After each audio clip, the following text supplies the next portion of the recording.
នៅពេលយើងចាត់ទុកការបរាជ័យត្រឹមតែជាលទ្ធផលបណ្ដោះអាសន្នវានឹងជួយយើងឲ្យរៀនសូត្រពីកំហុសបរាជ័យគឺជាគ្រូបង្រៀនដ៏ល្អបំផុតដែលបង្ហាញឲ្យយើងដឹងថាផ្លូវមួយណាដែលមិនគួរដើរហើយផ្លូវមួយណាដែលគួរកែលម្អបរាជ័យគឺជាបទពិសោធន៍ដ៏អស្ចារ្យ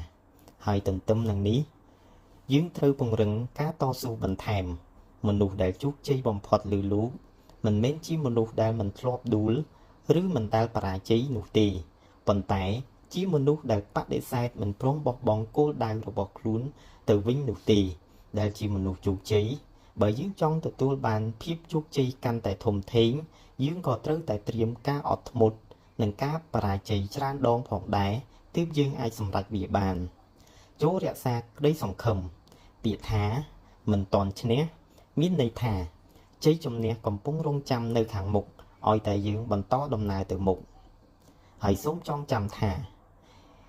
យើងត្រូវដាក់គោលដៅឲ្យបានត្រឹមត្រូវនិងសមស្របទៅតាមសមត្ថភាពរបស់ខ្លួនទើបយើងអាចសម្រេចគោលដៅបាន។